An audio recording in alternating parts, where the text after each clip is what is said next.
Good afternoon जी, good afternoon.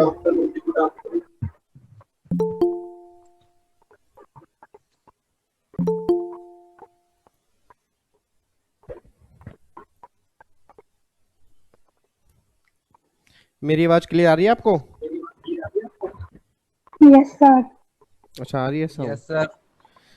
Saket, आपको नींद आ रही है?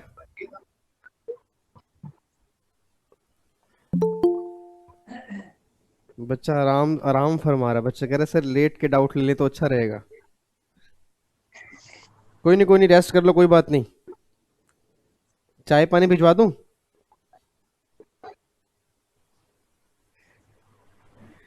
चलो जी,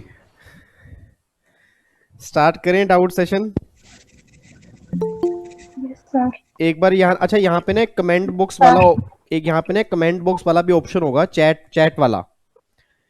तो आपके वहां पे अगर आ रहा हो तो जिन जिन बच्चों के डाउट्स है ना उसके अंदर भेज देना, फिर ना मुझे यहाँ से पता लग जाएगा कि किन किन बच्चों के डाउट्स है, फिर मैं नाम लेके ना उनको बुला लूंगा। सर आपको आप अगर दिख नहीं रहे। मैं नहीं दिख रहा? Yes sir. मैं नहीं दिख रहा? ऐसा कैसे हो गया? सिर्फ मेरी आवाज यस ही आ रही सर। है? Yes sir. अब मैं दिख रहा हूँ? यस सर आप यस दिख रहे सर, हो। अब दिख रहा है। अच्छा, अब दिख रहा हूँ। चलो ठीक है जी। तो यहाँ पे ना अपना चैट बॉक्स में जिस जिसके डाउट्स हैं वो अपना नाम लिख देना कि आपका डाउट्स है, तो मैं यहाँ से नाम ले लेके ना आपके डाउट्स फिर मैं वन बाय वन लेता रहूंगा। चलो जी, फिर स्टार्ट करते हैं। हम जितने बच्चे आ चुके हैं धीरे धीरे वो आते रहेंगे, मैं ऐड करता रहूंगा। टाइम वेस्ट नहीं करते। बताओ जी, सबसे पहले डाउट किसका है? बोलो। किसी का डाउट नहीं है? सब मिलने के लिए आए क्या वैसे ही? सर। हाँ जी। सर, जो पीजीबीपी का सेक्शन 40 बी है उसमें अगर क्वेश्चन में सिर्फ नेट प्रॉफिट्स दिए हो तो उसको बुक प्रॉफिट मान के कैलकुलेशन कर सकते हैं? हाँ, फिर आपको वही एज्यूम करना पड़ेगा। सर, और अगर कर्ता एब्सेंट होता है तो उसकी वाइफ साइन कर सकती है रिटर्न ऑफ इनकम? अगर करता एब्सेंट होता है तो उस केस में जो भी वो जिसको वो अथोराइज करेगा वही साइन करेगा, या तो उसकी वाइफ होगी या कोई अडल्ट, मतलब जो उसके मेंबर होंगे।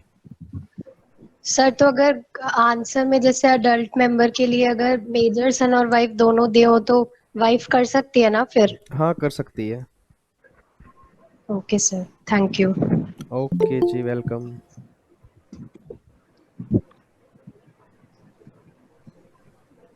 और बताओ जी, कोई डाउट?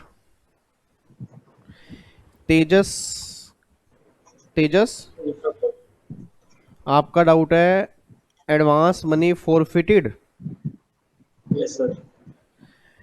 एडवांस मनी फॉरफिटेड का ना ट्रीटमेंट आपको बस ये ध्यान देना है कि जो एडवांस मनी फॉरफिटेड होती है ना उसका ट्रीटमेंट दो केस में, या तो टैक्सेबल होगा वो अदर सोर्स में, या वो टैक्सेबल होगा कैपिटल गेन में। बस आपको ना ये देखना है कि सर। क्वेश्चन में जब भी एडवांस मनी फॉरफिट किया होगा ना, आपको वो डेट देखनी है कि वो एडवांस मनी फॉरफिट कब की है। अगर वह advance money okay sir. Forfeit की है 1/4/14 से पहले, अगर एडवांस मनी फॉरफिट की है 1/4/14 से पहले, फिर तो ट्रीटमेंट होगा कैपिटल गेन में। बट अगर एडवांस मनी फॉरफिट की है 1/4/14 या उसके बाद, फिर जितनी भी एडवांस मनी फॉरफिट की होगी ना वो सारी की सारी एडवांस मनी फिर आपकी कैपिटल गेन में टैक्सेबल होगी। सर ये मैं स्कैनर कर रहा था जो हम एक्सपर्ट दोनों की वेबसाइट पे पाया है। तो सर इसमें सेकंड क्वेश्चन था, if any money received by the assessee under the agreement of transfer with could not be matured is forfeited before 1/4/14, then such money shall be, इसका आंसर है, be deducted from cost of acquisition. 1/4/14 को money forfeit की है? हाँ जी, before 1/4/14। हाँ, तो फिर तो आपकी वो कैपिटल गेन में ही जाएगी, जो आपकी कॉस्ट है ना एसेट्स की उसमें से कम होके दिखा देंगे वो।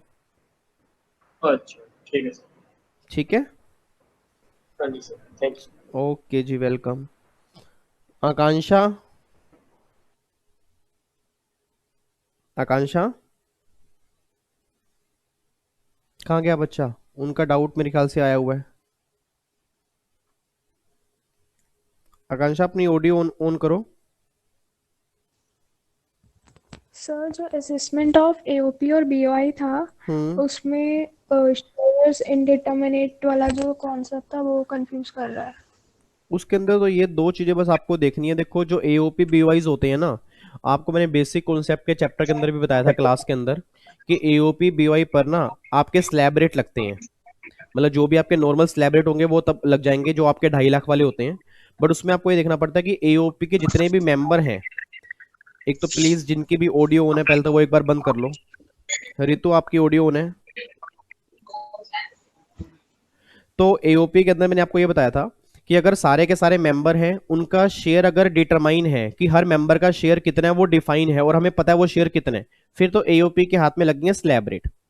बट एओपी के जो मेंबर है ना उसके मेंबर का ना शेयर डिफाइन नहीं है। शेयर ना डिफाइन होने का मतलब क्या है? लेट्स टेक एग्जांपल, मान लो एओपी के 4 मेंबर हैं और उन चारों मेंबर का शेयर कितना है वो नहीं पता। तो अगर हर मेंबर का शेयर कितना है वो नहीं पता तो फिर गवर्नमेंट ये बात बोलती है कि एओपी पर जो टैक्स लगेगा ना फिर वो स्लैब रेट से नहीं लगेगा, फिर वो मैक्सिमम मार्जिनल रेट से लगेगा।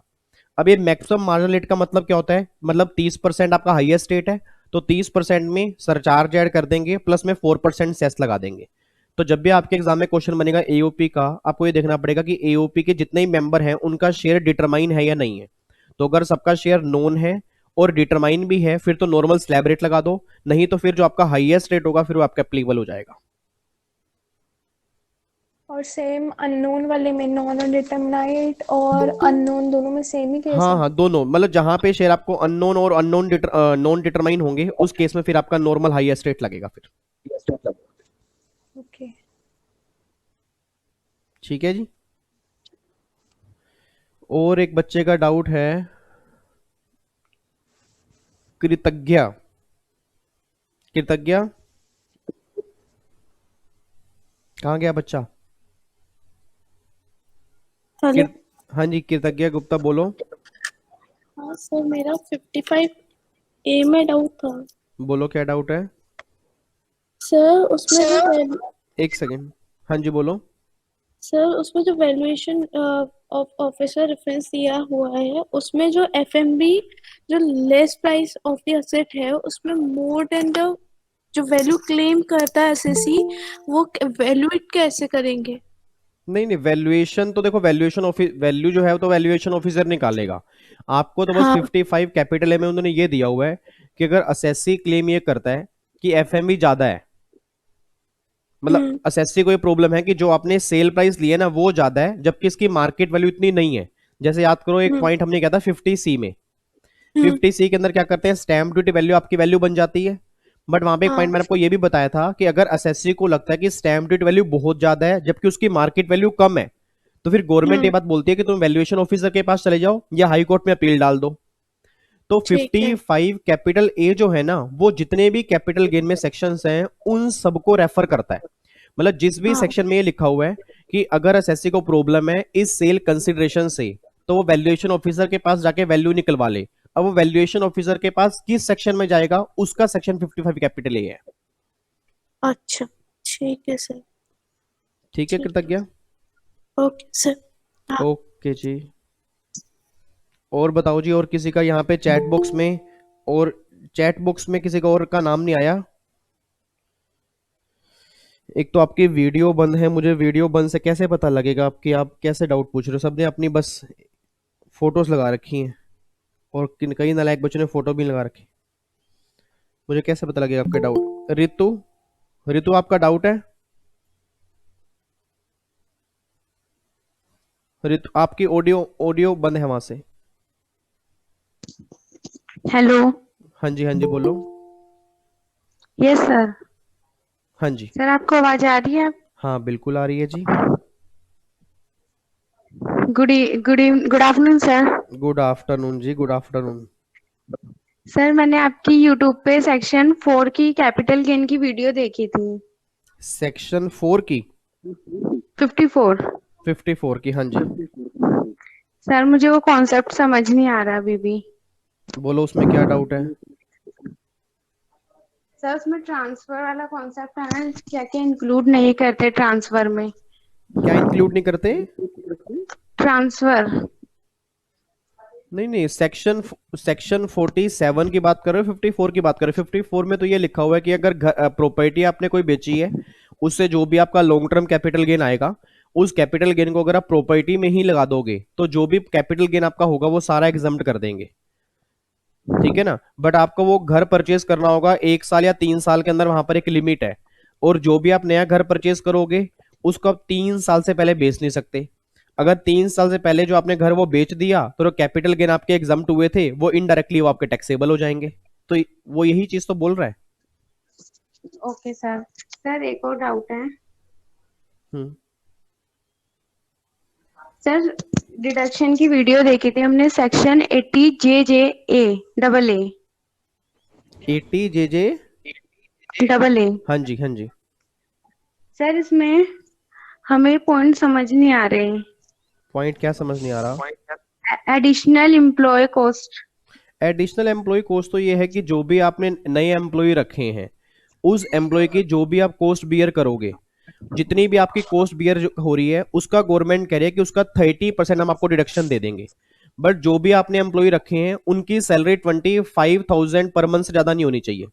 इट मीन्स अगर मैंने कोई एम्प्लॉय रखा उसकी सैलरी 30,000 पर मंथ है, तो गवर्नमेंट कह रही है भैया अगर तुमने 30,000 पर मंथ वाला एम्प्लॉय रखा ना, वो तुम्हारी रिक्वायरमेंट थी, तुम्हें वैसे भी रखना था, तो उस केस में तुम्हें डिडक्शन नहीं मिलेगी। इट मीन्स गवर्नमेंट ये कहना चाह रही है कि जो मार्केट में इस समय लोग घूम रहे हैं जिनको जॉब नहीं मिल रही, और वो कहते हैं कि हमें 20,000 भी महीना दे दो, 15,000 भी दे दो, 22,000 भी दे दो, तो भी हम काम करने को तैयार हैं, तो गवर्नमेंट कह रही है उनको तुम हायर करो। और अगर उन एम्प्लॉय को तुम हायर करोगे तो तुम्हें डिडक्शन दे देंगे। बट पहली कंडीशन तो सैलरी जो है 25,000 पर मंथ से ऊपर ना हो, और दूसरी कंडीशन उस एम्प्लॉय ने 280 डेज वहां पे काम भी किया हो। Okay sir. सर हमने आपकी सारे वो आपने सेट डाले थे जीएसटी और इनकम टैक्स के, हाँ जी। उसमें से मुझे कुछ क्वेश्चन समझ नहीं आ रहे हैं। वो मैंने लास्ट डाउट सेशन के अंदर बता दिया था कि जो मेरे स्टूडेंट दरबार अब होंगे ना, क्योंकि मेरे दिसंबर 19 तक तो ऑलमोस्ट सारे पेपर पूरे हो चुके हैं, तो जो आने वाले स्टूडेंट दरबार होंगे वो जो मैंने स्कैनर डाले थे ना उसके क्वेश्चन ही मैं कराऊंगा। Okay sir. सर हमारे उसमें 90% तो आ रहे हैं, बट इनकम टैक्स में थोड़ी प्रॉब्लम्स आ रही हैं। इनकम जीएसटी में टैक्स, तो देखो इनकम टैक्स में ना, मैं बताता हूँ इनकम टैक्स में प्रॉब्लम क्यों आती है बच्चों को। सबसे मेजर प्रॉब्लम है, बच्चा कहता है जीएसटी तो हमें समझ में आता है, इनकम टैक्स में दिक्कत आती है।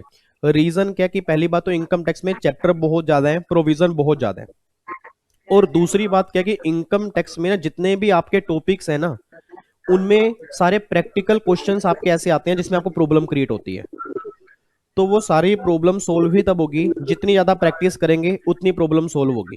तो मैं कोशिश करूंगा कि मैंने अब सारे स्टूडेंट दरबार में दिसंबर 19 तक तो करवाई दिए, अब जो भी मेरे अगले सेशन होंगे ना, जितने मैंने स्कैनर डाले हैं उसके जो भी क्वेश्चंस होंगे वो भी करवा दूंगा मैं। Okay sir. सर हमने आपकी सारी वीडियोस देख ली, 19 आवर्स की जीएसटी और इनकम टैक्स की भी, अमेंडमेंट्स भी देख ली। थैंक यू सो मच जी, थैंक यू जी। चलो, थैंक और यू सर। यहाँ पे बच्चे का डाउट आया हुआ है, संगीता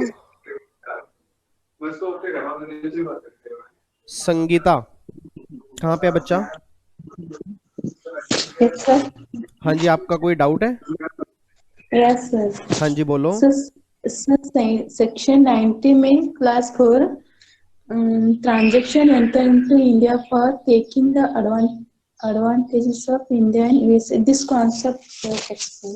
सेक्शन 90 का क्लोज 4 कह रहे हो आप? हाँ यस। जो आपका जो डबल टैक्सेशन अवॉइडेंस एग्रीमेंट का ना? हाँ यस। ठीक है। अब डबल टैक्सेशन अवॉइडेंस एग्रीमेंट जो है, पहली बात तो वो न्यू सिलेबस के जो बच्चे हैं ना एग्जीक्यूटिव वाले, उनके सिलेबस में चैप्टर नहीं है, तो घबराना मत कि कौन सा क्वेश्चन पूछ लिया। जो बच्चे ओल्ड सिलेबस वाले हैं उनके अंदर है, और जो बच्चे प्रोफेशनल वाले हैं उनके अंदर है। सेक्शन 90 जो आपने किया होगा ना, उसके अंदर ये कहा था कि अगर इंडिया के और पूरे वर्ल्ड में जिन जिन कंट्री से एग्रीमेंट है, अब अगर हमारे उन कंट्री के साथ एग्रीमेंट है तो उस केस में बेनिफिट कैसे मिलेगा, वो सेक्शन 90 के अंदर है। तो सेक्शन 90 में 4th क्लोज ये बात कहता है कि अगर कोई पर्सन, अगर कोई फॉर एग्जांपल एक कंट्री है यूएसए, एक कंट्री है मान लो फॉर एग्जांपल जापान, एक कंट्री है इंडिया। Yes sir. अब जो एक कंट्री यूएसए है ना, उसका इंडिया के साथ एग्रीमेंट है कि रॉयल्टी पर टैक्स लगेगा 20%। Yes sir. और इंडिया का जापान, हाँ जी, रॉयल्टी पर 10% नहीं 10% तो इनकम टैक्स एक्ट में है ना, डबल टैक्सेशन अवॉइडेंस एग्रीमेंट में तो अलग रेट हो सकता है इनकम टैक्स से भी। हाँ ठीक है, तो मतलब डबल टैक्सेशन अवॉइडेंस एग्रीमेंट में लिखा है कि हम रॉयल्टी पर टैक्स चार्ज करेंगे 20%, और यही सेम एग्रीमेंट जापान के साथ है, उसमें लिखा हुआ है हम टैक्स चार्ज करेंगे 30%। हाँ यस अब जापान वालों को ये लगता है भाई हमारे साथ तो हार्डशिप हो रही है, भाई हम 30% पे कर रहे हैं, यूएसए वाले कम पे कर रहे हैं। तो फिर लोगों ने क्या करना स्टार्ट किया था, जापान से कुछ लोग यूएसए गए, और यूएसए में जाने के बाद उन्होंने ट्रांजैक्शन की इंडिया वालों के साथ, ताकि हमारे ऊपर कम रेट एप्लीकेबल हो। यस सर तो फिर गवर्नमेंट ने क्या किया, क्लोज नंबर 4 इंसर्ट किया, और उसमें यह कहा था कि अगर कोई कंट्री दूसरी कंट्री में जाकर ट्रांजैक्शन करना चाहती है, वो ट्रांजैक्शन का रेट सिर्फ तब एप्लीकेबल होगा अगर उस कंट्री का रेजिडेंट सर्टिफिकेट उसके पास होगा। हाँ मतलब अगर जापान वाले यूएसए में जाके एग्रीमेंट करते हैं, और अगर जापान वालों के पास यूएसए का रेजिडेंट सर्टिफिकेट है, फिर तो रेट लगेगा Yes. कम वाला, नहीं तो फिर हायर वाला रेट ही एप्लीकेबल हो जाएगा। ठीक है जी, okay sir okay thank you sir okay जी। उसके बाद बच्चे का डाउट है हर्षिता, कहाँ पे है हर्षिता? सर हाँ जी, आपने मेरे को एमसीक्यू सेंड किए थे, आपको यस सर उसमें डाउट है ना? ठीक है, मैं फटाफट से, आपके 2-3 एमसीक्यूज थे, तो एक बार मेरे को बताना यहाँ पे वो शेयर हो रहे हैं नहीं हो रहे। मैं एक बार ना यहाँ पे शेयर करके देखता हूँ, अगर अगर शो हो जाएंगे तो सभी बच्चे देख लेंगे। एक सेकंड रुक जाओ, ओके सर एक सेकंड।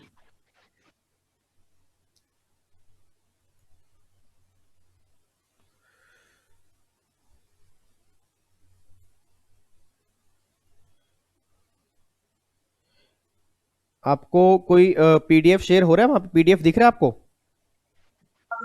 नो सर नहीं दिख रहा? Yes sir I can't one second sir yes sir yes sir आपको पीडीएफ दिख रहा है जिसमें क्वेश्चन लिखा हो, क्वेश्चन 50 यस सर दिख रहा है ना सभी को? यस सर ठीक है, यस सर चलो Yes, प्लीज sir. अपनी ना ऑडियो बंद कर लेना, मैं क्वेश्चंस दिखा रहा हूँ, 2-3 डाउट्स हैं, क्या पता वो आपके भी डाउट्स हो क्लियर हो जाएंगे। सबसे पहला क्वेश्चन, एक बच्चे का sir. डाउट आया, क्वेश्चन नंबर 50 जो है उसमें लिखा हुआ है सुमित ने एक बिल्डिंग एक्वायर किया 15 लाख रुपए की जून 17 में, कॉस्ट ऑफ लैंड है उसके साथ में 3 लाख रुपए की कॉस्ट ऑफ लैंड है, ठीक है जी, जो और land on which the building is situated, it was used for personal purpose until he commences business in June 19, and since then it was used for business purpose, the amount of depreciation eligible in case for the assessment year 2021 would be। अब एक बात पहले तो मुझे इतना बताओ, जो आपका यहाँ पे 15 लाख रुपए की बिल्डिंग है, अब जो 15 लाख रुपए की बिल्डिंग है और 3 लाख रुपए की लैंड है, आप सब जानते हो लैंड के ऊपर तो डेप्शन मिलता नहीं है, तो 3 लाख को तो मैं यहाँ से बाहर निकाल दूं। अब जो 15 लाख रुपए की बिल्डिंग है उसमें वो ये बात कहना चाह रहे हैं जून 17 से लेके ना, जून 17 से लेके जून 19 तक आपने पर्सनल यूज की है, तो अगर पर्सनल यूज किया है तो इट मींस उसका जो भी डेप्रिसिएशन होगा वो आपको नहीं मिलेगा, क्योंकि डेप्रिसिएशन सिर्फ बिजनेस पर्पस के लिए मिलता है, पर्सनल के लिए नहीं मिलता। अब अगर 15 लाख की मशीनरी है, अब सोच के मुझे बोला 15 लाख की मशीनरी है, इस पर डेप्रिसिएशन का रेट क्या है? हम सब जानते हैं बिल्डिंग पर रेट है 10%। अब अगर इसका 10% रेट है, तो अगर मैं 15 लाख का 10% निकालूंगा तो 1,50,000 निकल के आएगा। तो इट मींस 15 लाख में से 1,50,000 मैंने माइनस कर दिए, अब मेरे पास बिल्डिंग रह गई 13,50,000। अब ये 1.5 लाख रुपए जो डेप्रिसिएशन मैंने निकाला, इसको पीएनएल में डेबिट नहीं करूंगा, रीजन बीइंग इस साल मैंने इसको पर्सनल यूज किया था तो ये डेबिट नहीं होगा। उसके बाद अब जो बिल्डिंग रह गई 13,50,000 की, अब एक साल तो मेरा खत्म हो गया, दूसरे साल भी इसको मैंने पर्सनल यूज किया, अब अगर इसका मैं 10% निकालूंगा तो 1,35,000 निकल के आएगा। 1,35,000 अगर माइनस कर दूंगा तो अगर मैं 13,50,000 में से, अगर मैं 13,50,000 में से 1,35,000 माइनस करूंगा तो आएगा 12,15,000, ये मेरी वैल्यू आ जाएगी।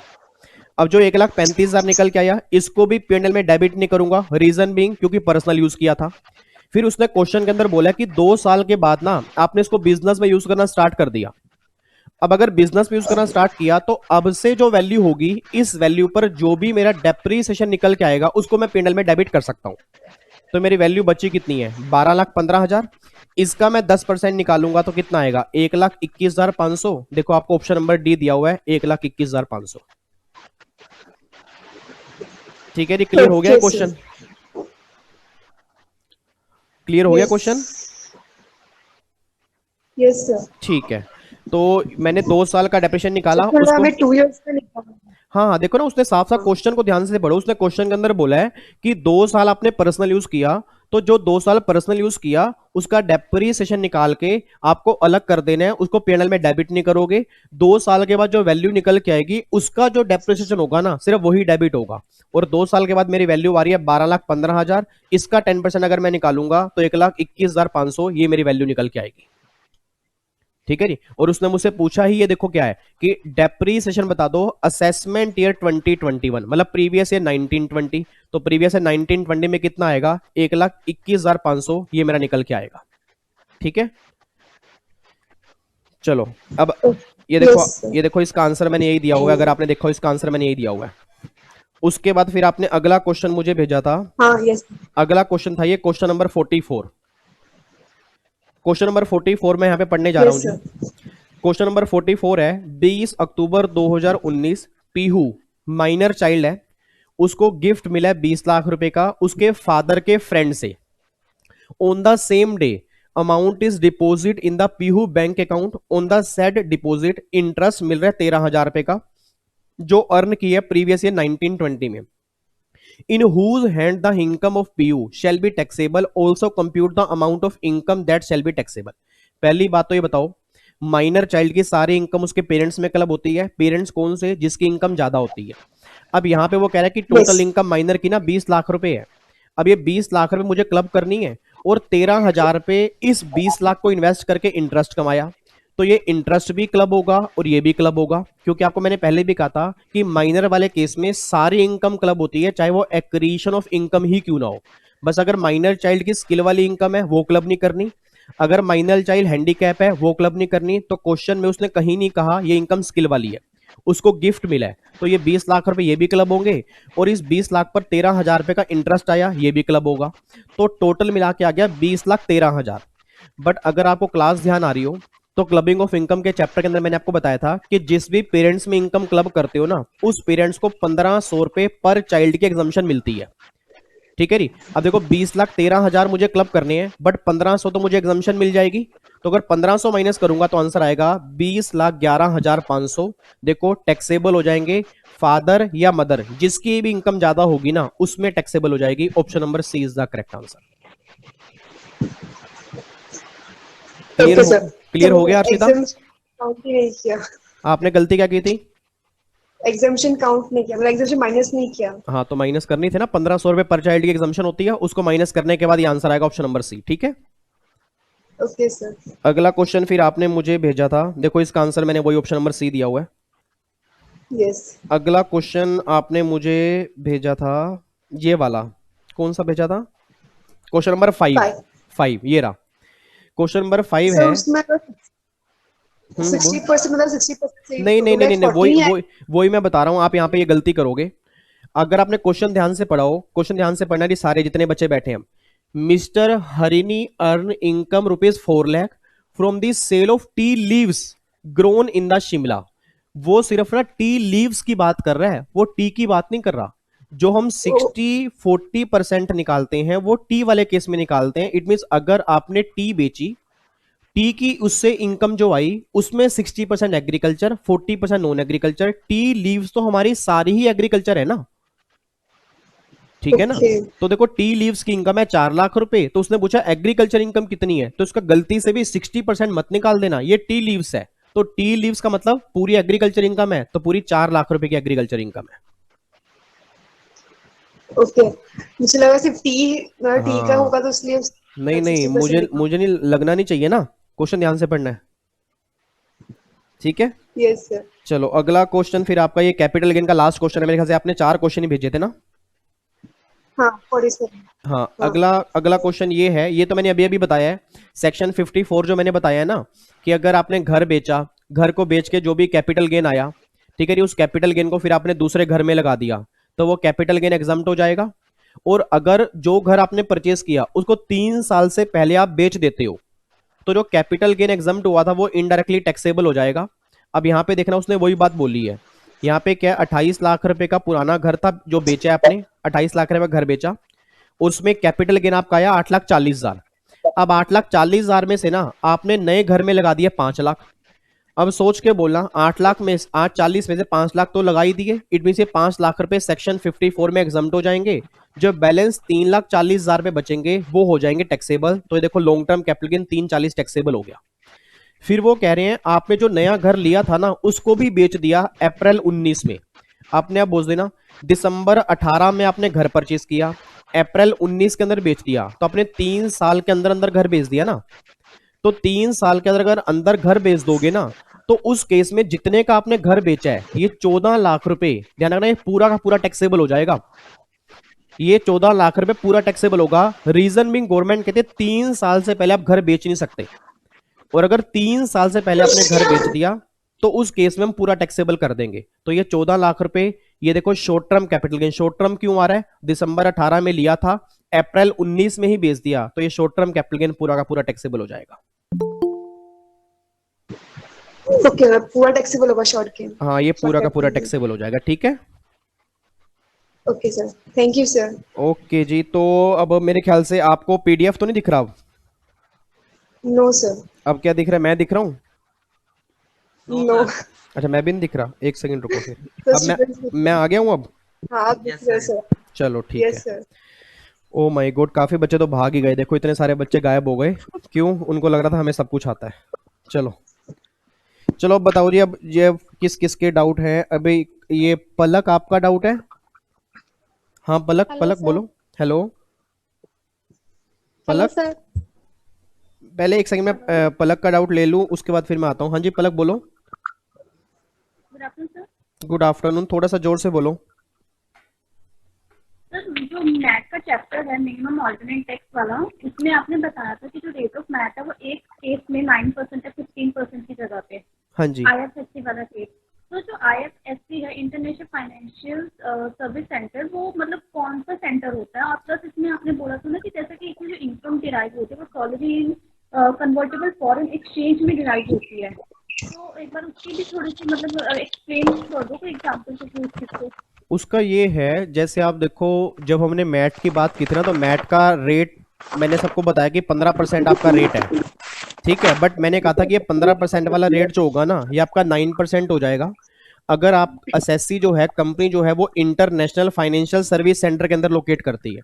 अब ये इंटरनेशनल फाइनेंशियल सर्विस सेंटर क्या होते हैं? Just like a special economic zone. अगर आपने कभी SEZ का नाम सुना हो, जैसे आज दिल्ली NCR में नोएडा है, गुरुग्राम है, इन सब में बहुत सारे ना SEZ बने हैं। SEZ का मतलब क्या होता है कि जब भी किसी एरिया को गवर्नमेंट को डेवलप करना है ना तो गवर्नमेंट उसको डिक्लेयर करती है SEZ और वहां पे इंडस्ट्री लगा देती है। अब गवर्नमेंट ने एक SEZ से भी थोड़ी सी आगे जाकर एक टर्म्स निकाली है, international financial service centre. International financial service centre अभी कहां पे? आपने शायद मेरे ख्याल से किसी बच्चे ने अगर कभी नाम सुना हो, गुजरात में गिफ्ट सिटी। अब जो गुजरात में गिफ्ट सिटी है ना वो इंटरनेशनल फाइनेंशियल सर्विस सेंटर ही है। इसमें क्या होता है, इसमें जितनी भी कंपनीज होती है ना उनका मेन पर्पस होता है बाहर से इंडिया में रिजर्व लेके आना, मतलब बाहर की इन्वेस्टमेंट इंडिया में लेके आना। तो गवर्नमेंट ये बात कहती है कि अगर कोई कंपनी इसके अंदर है और उसका जितना भी ट्रांजैक्शन है वो फॉरेन करेंसी में कन्वर्टेबल है, मतलब फॉरेन रिजर्व के अंदर है, तो उस केस में हम ना मैट उनसे ज्यादा चार्ज नहीं करेंगे, कम चार्ज करेंगे। रीजन बीइंग क्योंकि वो इंडिया को आगे लेके जा रहे हैं। तो वैसे मैट का रेट 15% है, बट जो कंपनी उन सिटीज के अंदर आती हैं जो इंटरनेशनल फाइनेंशियल सर्विस सेंटर है तो उनको फिर मैट देना पड़ेगा 9% से। ओके सर, आपने मैथ का चैप्टर लगाया था तो जो आइटम्स ऐड करनी है और जो डिडक्ट करनी है उसके पीछे एक लॉजिक बताया था कि इसका लॉजिक ये है तो हम करते हैं। पर सर जब भी चैप्टर रिवाइज करो PGP का लॉजिक दिमाग में घूमने शुरू हो जाता है। नहीं मतलब वो PGP के टाइम करवाया हाँ था, पता तो क्या, सर इसका देखो लॉजिक बता दो, उसका याद है, इसका भूल गया, इसका दिमाग में नहीं आ रहा उसका। देखो वो ना आपको ना दोनों ना बाइफरकेट करके चलने पड़ेंगे, क्योंकि ना मैट के अंदर ना सबसे बड़ी प्रॉब्लम ये है कि बच्चा उसको PGP से लिंक कर लेता है। अब जबकि PGBP है वो इनकम टैक्स के प्रॉफिट निकलवाता है और मैट जो है वो कंपनीज एक्ट के प्रॉफिट निकलवाता है। इसलिए ना मैं ऑलवेज ये बात, देखो लॉजिक तो सिंपल सा है। लॉजिक ये है कि जितनी भी ट्रांजैक्शन आपने एड बैक करनी है और जो भी माइनस करनी है वो गवर्नमेंट ने क्यों कराई थी? क्योंकि जब धीरू भाई अंबानी थे, धीरू भाई अंबानी क्या करते थे, P&L में काफी सारे खर्चे ऐसे डेबिट करते थे जो डेबिट होने नहीं चाहिए, वो सारे नोशनल खर्चे होते थे। अब जब नोशनल खर्चे डेबिट कर दिए तो प्रॉफिट कम आ गया, तो गवर्नमेंट को लगा ये तो गलत बात है, तो गवर्नमेंट ने क्या किया, उन सब केस में ना कुछ इवेंट लिख दिया, भैया ये वाले आइटम जो है वो आपको एड बैक करनी पड़ेगी, हर केस में एड बैक करनी। तभी गवर्नमेंट ने क्या किया, मैट के अंदर जो खर्चे ऐड होंगे ना उसकी एग्जॉस्टिव लिस्ट है। तो आपको ना ऑलवेज ध्यान देना कि पीजीबीपी के अंदर जब इनकम निकालते हैं उसमें एग्जॉस्टिव लिस्ट नहीं है, बट जब मैट की बात करोगे तो मैट में आपकी एग्जॉस्टिव लिस्ट है। तो वो लिस्ट ना आपको ना कहीं याद करके चलनी ही पड़ेगी, क्योंकि अगर याद नहीं करोगे तो बिना बात की एक आधी एडजस्टमेंट गलत हो गई ना तो क्वेश्चन पूरा गलत हो जाएगा फिर।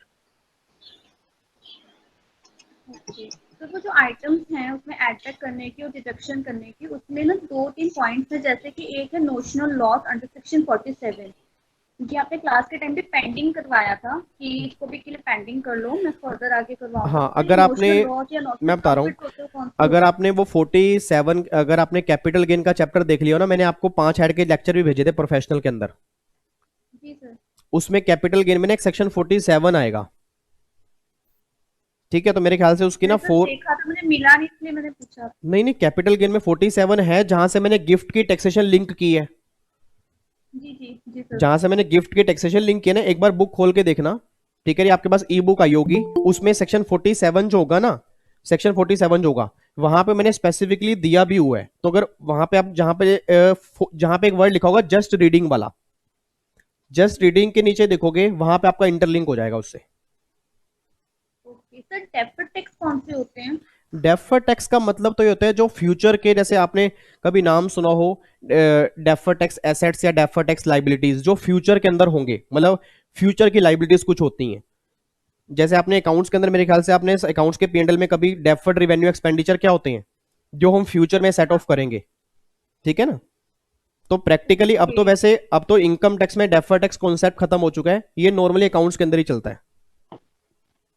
ओके सर, जैसे आपने वो जो चैप्टर करवाया था लीव एनकैशमेंट वाला, जो सैलरी का था, सैलरी में लीव एनकैशमेंट का जो पॉइंट था, उसमें जब हम अर्न लीव सैलरी निकालते हैं, 4 पॉइंट में से 20% कॉलम में से अर्न लीव सैलरी निकालते हैं, तो अर्निंग सैलरी के टाइम ना, जैसे आपने एग्जांपल्स भी करवाए थे, उसमें ना एक पॉइंट समझ नहीं आया कि जब भी हम निकालते हैं आप डिवाइड बाय 30 करते हो 30 से, वो क्यों करते? बिकॉज जैसे 2 एग्जांपल थी, एक में था लीव अलाउड हुई थी 25 days in a year, 25 years तक उसने काम किया, लीव टेकन उसके 295 थे, वहां से हमने लीव अनपेड निकाल लिया, जो है अनयूटिलाइज लीव निकाल लिए, फिर हमने उसको डिवाइड बाय 30 क्यों किया? नंबर ऑफ ईयर्स नहीं, 30 तो हमने इसलिए किया ना, क्योंकि हम तो ये मान के चल रहे हैं भाई एक महीने में 30 दिन होते हैं, अब लीव आपको कितनी भी मिली हो, जैसे अगर मैं बोलूं कि मेरे पास फॉर एग्जांपल मैंने ईमानदारी दिखाई है 90 दिन की, तो अगर मैंने ईमानदारी 90 डेज की दिखाई है तो कितने महीने की ईमानदारी दिखाई, तो एक महीने में तो मैं 30 दिन मान के चलूंगा, तो डिवाइड मुझे 30 से ही करना पड़ेगा ना फिर।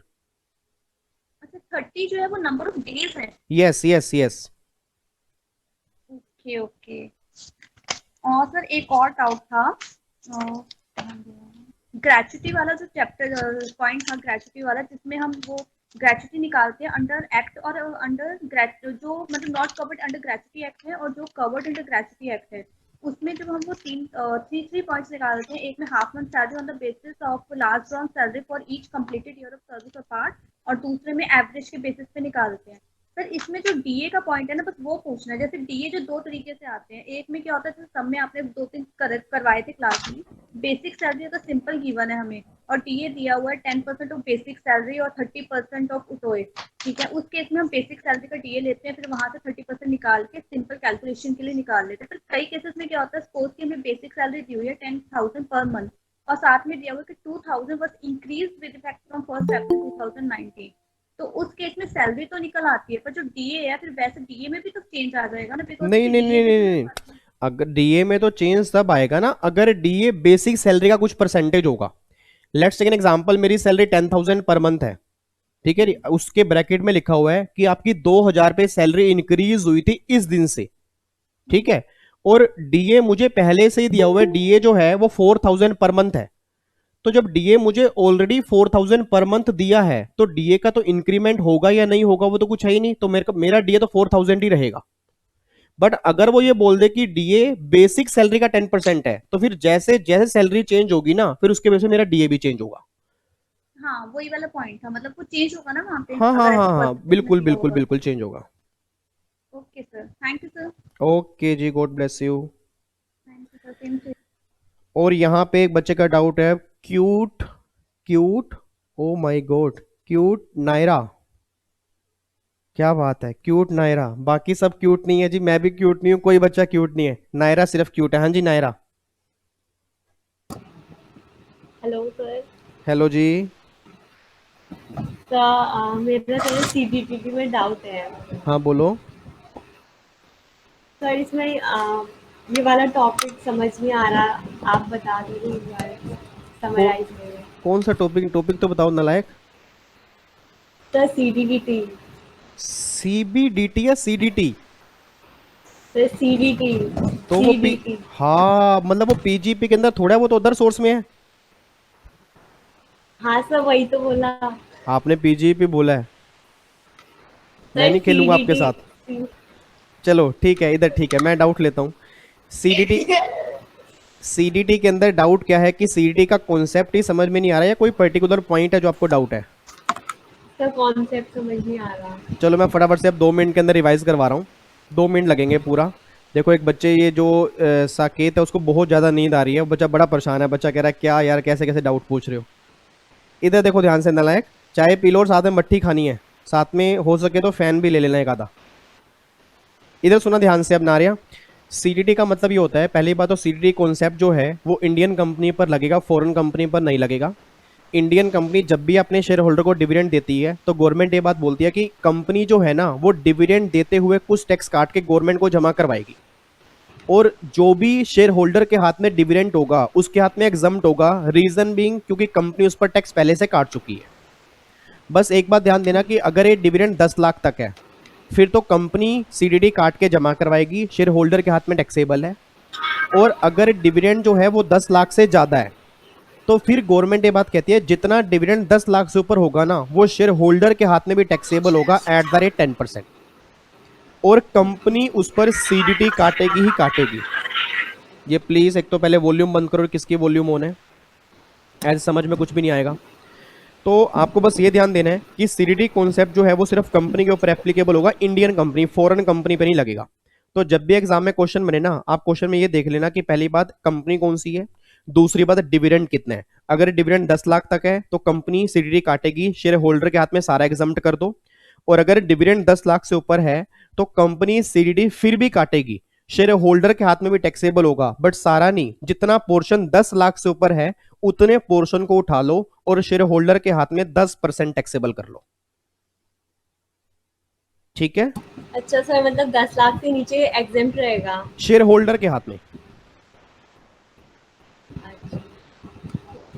ठीक है और नारिया? फिर 10 लाख से ऊपर 10% से लगेगा।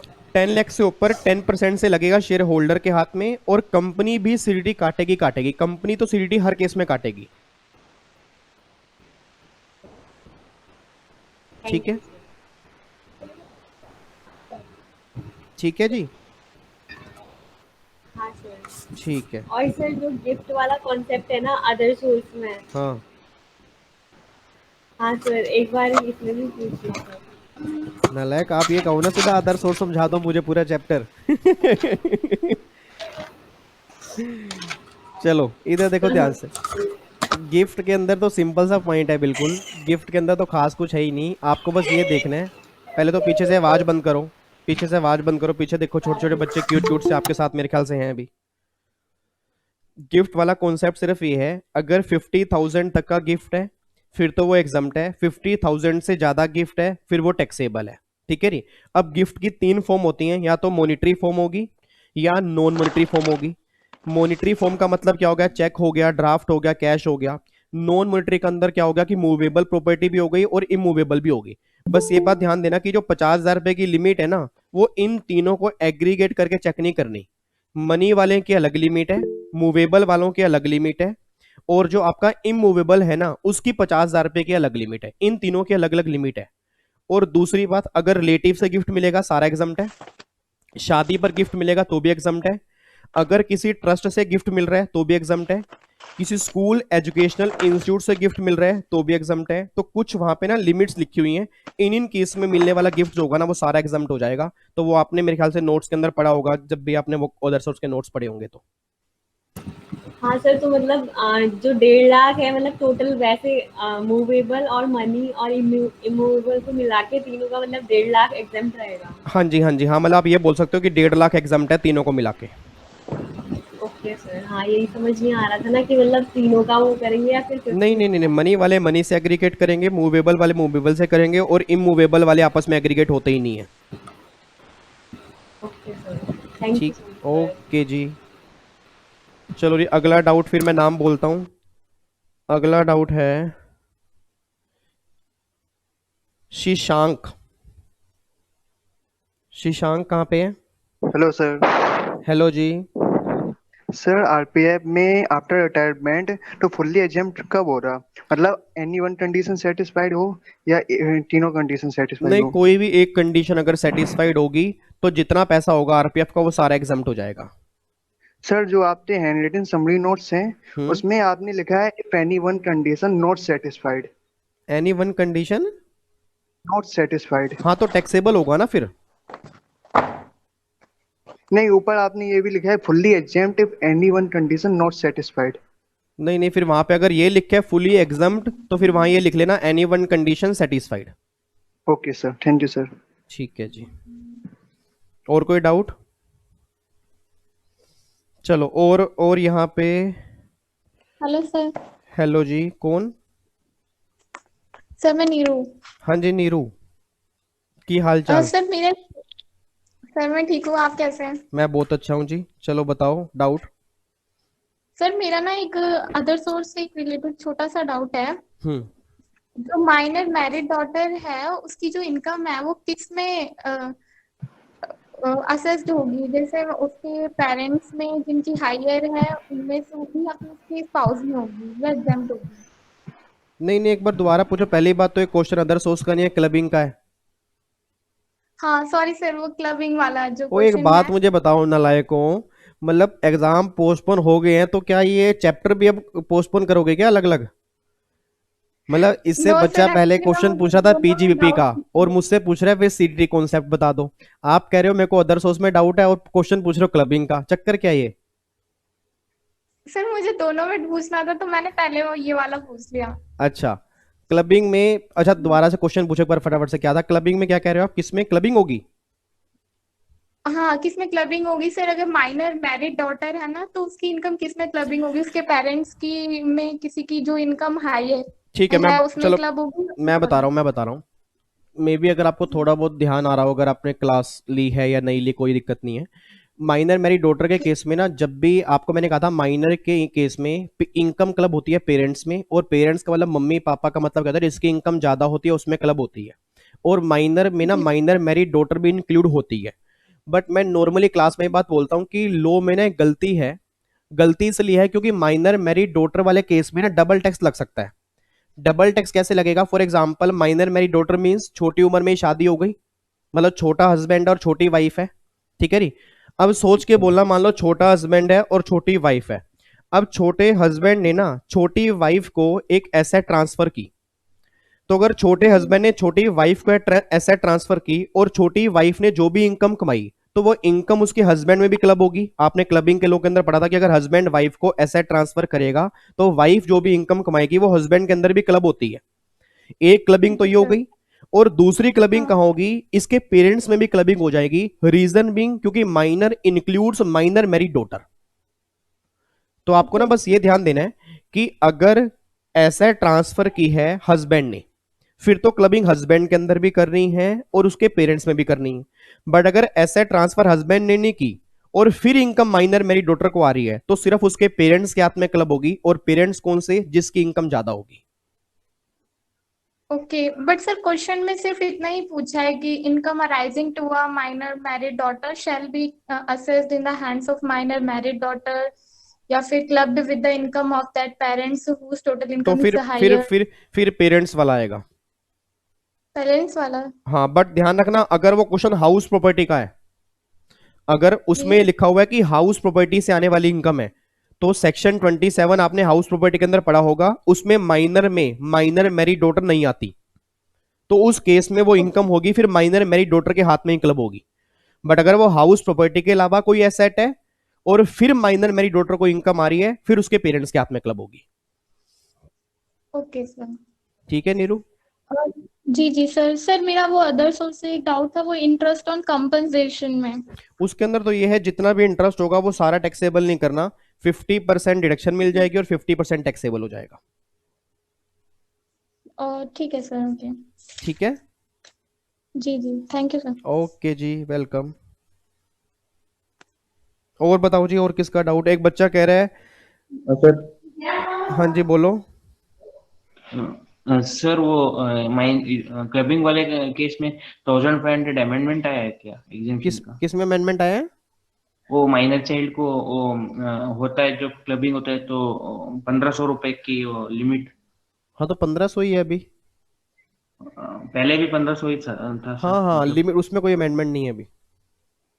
और सर वो रिवर्स मॉर्टगेज स्कीम वाला कॉन्सेप्ट सर मुझे कुछ समझ नहीं है। रिवर्स मॉर्गेज का यार वो ना आपको समझना पड़ेगा। उसके अंदर बस ये ध्यान रखो, रिवर्स मॉर्गेज नॉर्मली जो आज बैंक करते हैं ना, वो सीनियर सिटीजन जो लोग होते हैं उनको सिक्योरिटी प्रोवाइड करवाने के लिए आज बैंक करते हैं, ताकि अगर मान लो कोई बंदा 60 साल से ऊपर है, अगर उसके बच्चे उसको छोड़ भी दें, भाई चलो तुम घर से बाहर निकलो, क्योंकि आजकल का जो जमाना है, तो बैंक उसको पूरी सिक्योरिटी प्रोवाइड करवाता है।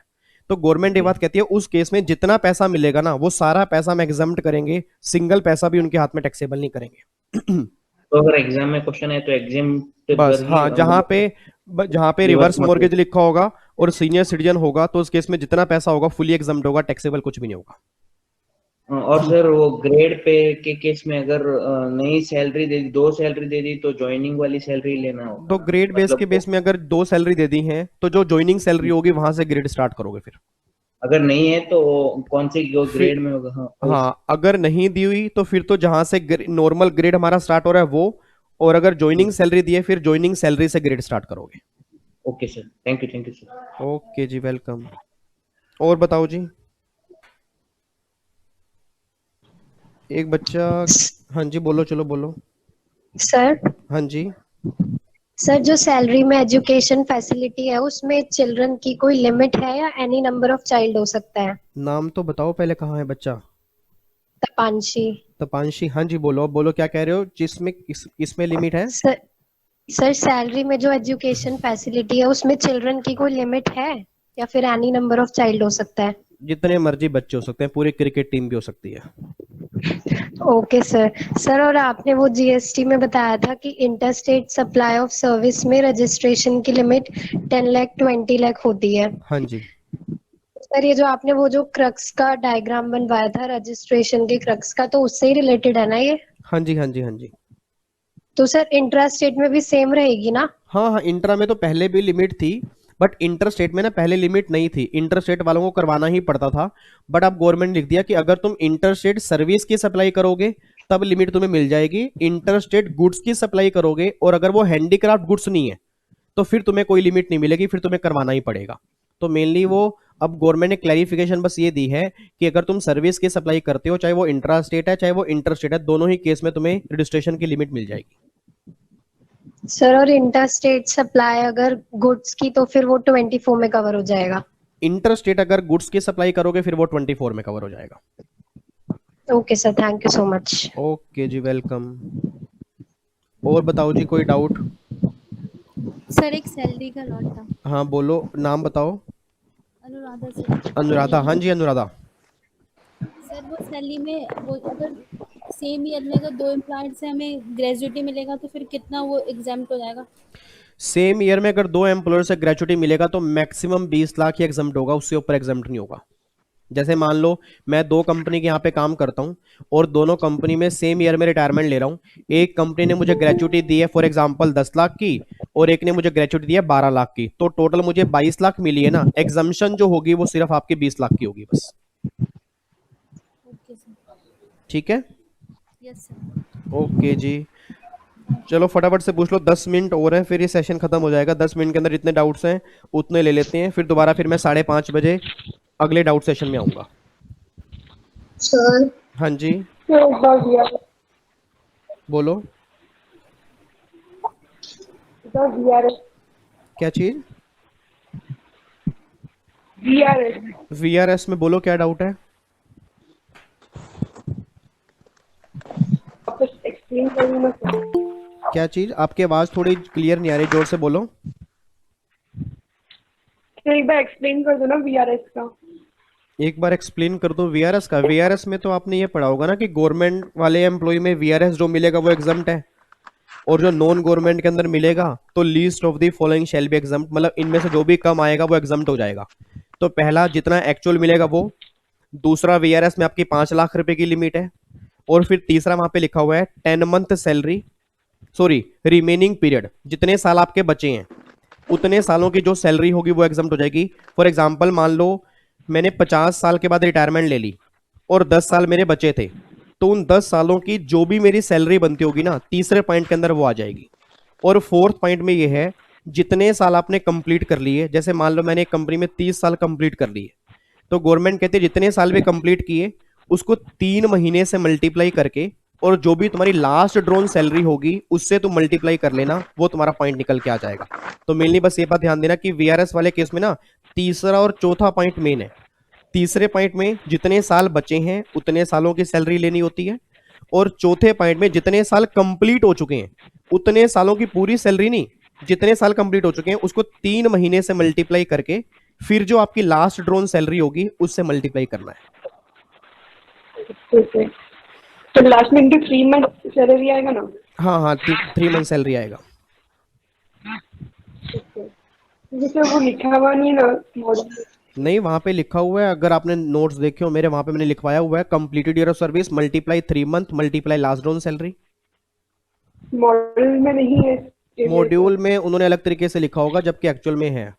मॉड्यूल को अगर क्रॉस वेरीफाई करना है तो हमेशा एक्ट से क्रॉस वेरीफाई किया करो, क्योंकि जो आपका मॉड्यूल है उनका एक काम है सिर्फ बाहर का वो कवर पेज चेंज करते हैं, अंदर काफी चीजें पुरानी है। तो जब भी क्रॉस वेरीफाई करो हमेशा एक्ट से क्रॉस वेरीफाई करो, क्योंकि वो जो भी एक्ट लेटेस्ट एक्ट आपके एग्जाम के ऊपर एप्लीकेबल है ना, वो सबसे है बेस्ट है। आप ये नहीं बोल सकते कि अगर कोई चीज मॉड्यूल में पुरानी दी है तो हम पुरानी ही पढ़ेंगे, क्या पता एग्जामिनर नंबर काट ले। तो आप मॉड्यूल का फिर पहला पेज भी पढ़ लेना, उन्होंने साफ साफ लिखा कि मॉड्यूल में गलतियां हो सकती है हमसे।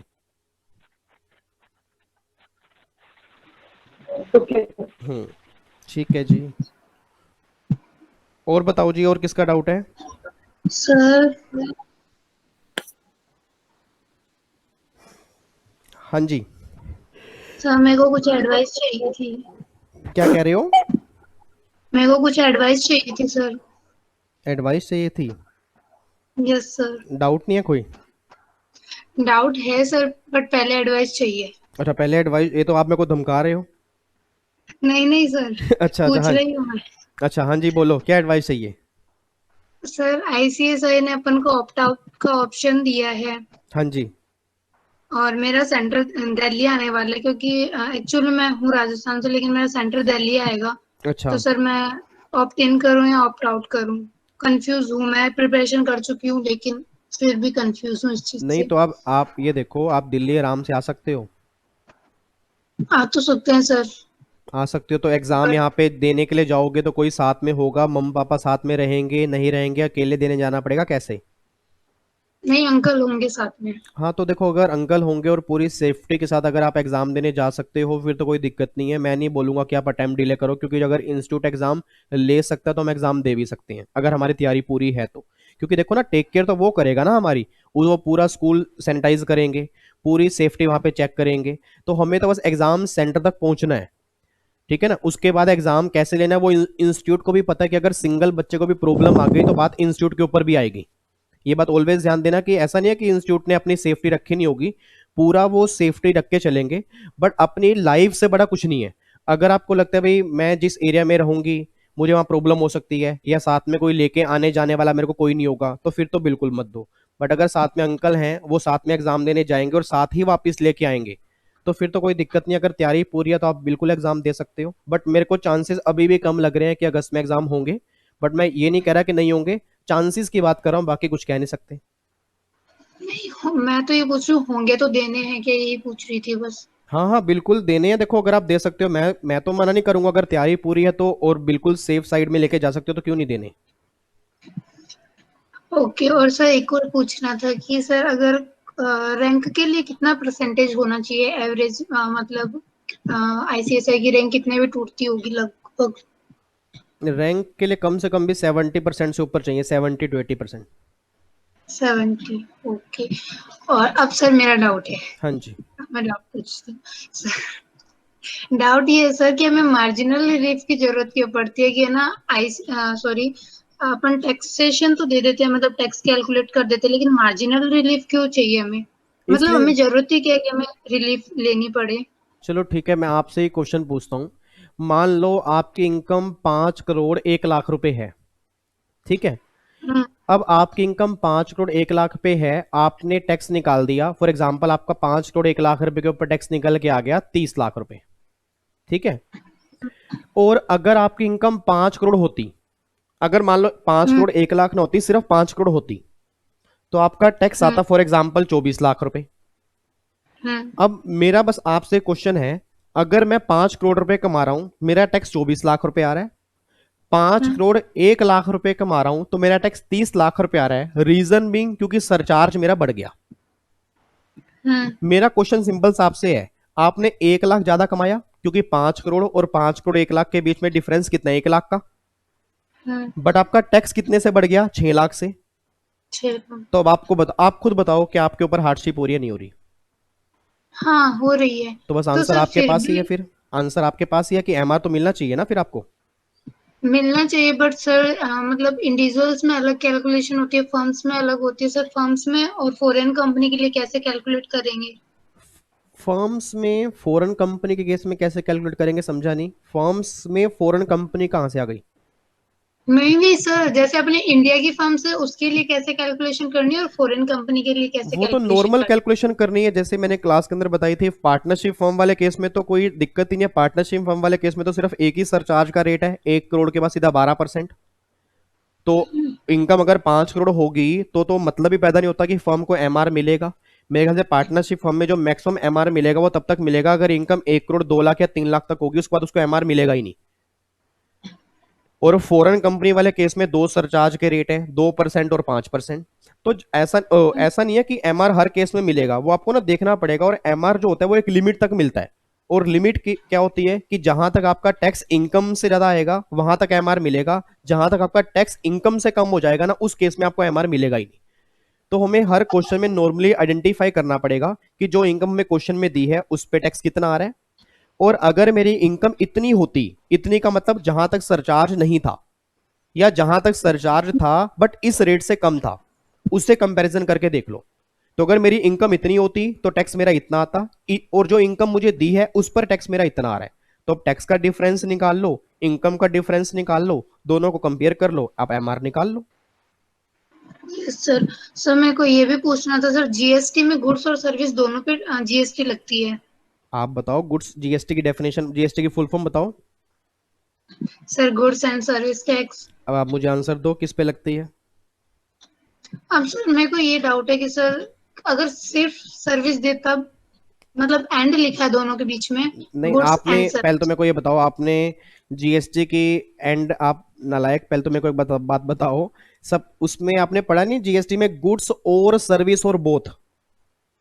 ये तो बड़ा है सर, फिर भी है ना, मेरे को ये डाउट था कि एक क्वेश्चन आया था मेरे सामने कि किसी नर्स ने अपनी सर्विस दी है पेशेंट को, तो उस पे जीएसटी लगेगी कि नहीं लगेगी? जीएसटी लगेगी, बट डॉक्टर की सर्विस जो होती है ना वो एग्जम्पशन में है, तो नॉर्मली डॉक्टर के हाथ में जीएसटी एग्जम्प्ट होता है। बट सर प्राइवेट हॉस्पिटल्स में? हाँ, तो वो उस केस में जीएसटी लग जाएगा अगर वो गवर्नमेंट से अप्रूव नहीं है। Okay sir, thank you sir. Okay जी, वेलकम। चलो जी, अब 2 मिनट बचे हैं बस। वैसे तो जिन जिन बच्चों के डाउट्स अभी पेंडिंग रह गए हैं, मेरे ख्याल से कुछ बच्चों के पड़े होंगे, तो मैं 5:30 बजे फिर दोबारा से आऊँगा डाउट लेने के लिए, ठीक है। बाकी जिन बच्चों के सोल्व हो चुके हैं, अगर उन्हें भी दोबारा से आना हो तो कोई दिक्कत नहीं है। बट लास्ट डाउट सेशन मेरा आज 5:30 से लेके फिर 6:30 बजे तक होगा। तो उसके बाद फिर अगले संडे फिर दोबारा से मेरे डाउट्स होंगे। तो इस हफ्ते में जितने भी आपके डाउट्स होंगे उसको आप कलेक्ट कर लेना, डाउट्स को लिख लेना, ताकि अगले संडे को जब भी मैं डाउट लूं तो आपको ना डाउट याद हो। कई नालायक बच्चे ऐसे होते हैं उनको पता ही नहीं कि डाउट्स हैं क्या मेरे, इसलिए वो आते ही नहीं है। और क्यों नहीं पता होता? क्योंकि आप लिखते नहीं हो। तो पढ़ने का ना तरीका चेंज करो थोड़ा सा, क्योंकि अब प्रोफेशनल हो गया, वो 11वीं 12वीं का तरीका खत्म हो चुका है। सिलेबस बहुत वाइड है, अगर स्मार्ट वर्क नहीं करोगे ना तो आपके नंबर नहीं आएंगे। हार्ड वर्क तो दुनिया कर रही है, ये बात ध्यान देना। लोग बोलते हैं हार्ड वर्क इज ए की ऑफ सक्सेस, मैं कहता हूं हार्ड वर्क इज ए की ऑफ फेलियर। आपको स्मार्ट वर्क भी साथ में करना पड़ेगा, तभी आपको रिजल्ट मिलेगा। अगर सिर्फ हार्ड वर्क ही करते रहोगे ना पागलों की तरह कि नहीं जी मैं तो 18 घंटे पढ़ रहा हूं फिर भी मुझे रिजल्ट क्यों नहीं मिल रहा, आप ये देखो कि 18 घंटे आप क्या पढ़ रहे हो। मेरे ख्याल से बहुत सारे बच्चे ऐसे होते हैं जो चीज पहले समझ में आ चुकी होती है उसको दोबारा रिवाइज करके खुश हो जाते हैं, और जो पहले समझ में आई नहीं है उसको कभी उठाते ही नहीं है। तो फिर आप हार्ड वर्क ही कर रहे हो, फिर आप स्मार्ट वर्क थोड़ा कर रहे हो। तो बस अपना पढ़ने का तरीका थोड़ा चेंज करना है। जब भी आप पढ़ने के लिए बैठो, जहां भी डाउट आए, अगर तुरंत सोल्व हो गया तो ठीक है, नहीं हुआ तो एकदम पैनिक होने की रिक्वायरमेंट नहीं होती।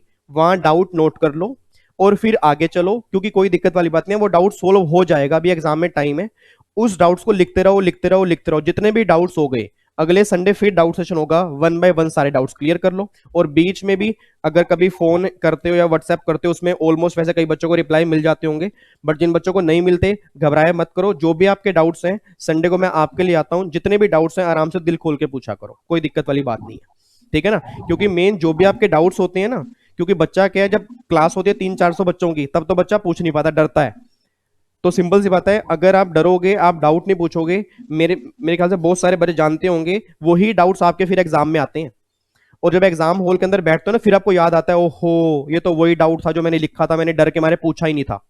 तो आपने अपना करियर खुद खराब किया है। तो सिंपल सी बात है, जब भी कोई डाउट्स आ रहा है उसको नोट डाउन करो, कैसे भी करके क्लियर करो, ताकि एग्जाम में अगर वो सेम क्वेश्चन बन गया तो हमें कोई दिक्कत ना हो। तो अपना पढ़ने का तरीका थोड़ा चेंज कर लो। एग्जाम जब भी है, चाहे अगस्त में देने हैं चाहे दिसंबर में देने हैं, क्योंकि मैं आपको सिंपल से बात कर रहा हूँ, दिसंबर में बहुत क्राउड होगा एग्जाम देने वाला, बहुत भीड़ होगी, ठीक है ना। तो अगर क्राउड ज्यादा होगा तो रिजल्ट 50% तो आने से रहा, रिजल्ट आना उतना ही है, ठीक है ना। तो उस बेस पे फिर आपकी तैयारी भी होनी चाहिए। उस बेस में ना फिर इंस्टीट्यूट ये नहीं सुनेगा एक्सक्यूज कि हाँ जी भाई आपने तैयारी क्यों नहीं की, आपके घर में क्या प्रॉब्लम थी। वो तो ये बोलेगा, आपको दिसंबर तक का टाइम दिया था, अब आपका पेपर ये है, अब आप पेपर देके जाओ। तो उस लेवल पे तैयारी करके चलो। एग्जाम पोस्टपोन का मतलब कभी ये नहीं होता कि अपनी तैयारी पोस्टपोन करो। आप खुद सोच के बताओ, मैंने तो अपने स्टूडेंट दरबार पोस्टपोन नहीं किए, मैंने तो जून तक के लिए देखो कहा था जून तक आऊंगा, अब जुलाई हो गया तो भी आ रहा हूं, और अगस्त तक भी आऊंगा, मतलब जब तक एग्जाम नहीं होंगे तब तक तो मैं आऊंगा। तो अगर मैं हार्ड वर्क कर सकता हूं तो आप भी हार्ड वर्क कर सकते हो, क्योंकि डिग्री और रिजल्ट आपका ही आना है, डिग्री रिजल्ट मुझे नहीं मिलना। तो सिंपल सी बात है, थोड़ा सा अंदर मोटिवेशन लेके आओ। एक बच्चे ने कमेंट बॉक्स डाल रखा, यूट्यूब पे कमेंट अभी डाला था कि मेरा मन नहीं कर रहा, मेरा मूड नहीं आज डाउट लेने का। कमाल की बात है, मूड पे डिपेंड करता है डाउट लेना है ना लेना। इट मींस आप एग्जाम देने जाओगे या नहीं जाओगे, ये भी आपके मूड पे डिपेंड होगा। तो फिर अगर मूड के बेस पे काम करोगे तो लाइफ में कभी कुछ हासिल नहीं कर पाओगे आप। तो सिंपल सी बात है, पढ़ने का माहौल बनाना पड़ता है। ये फिर तो एक ही रीजन होगा, भगवान आपको बोल दे कि पास आके बैठ जाए भैया पास हो गया, वो कभी जिंदगी में होगा नहीं। तो सिंपल सी बात है, अपनी तैयारी पूरी करके चलो और अपने आप से कंपटीशन करो, दूसरों से नहीं। दूसरे को कितनी जल्दी याद हो जाता है, उसको इतनी जल्दी याद हो गया, उसको सारे सेक्शन याद हैं, मुझे कुछ याद नहीं हो रहा, ये थिंकिंग ही गलत है।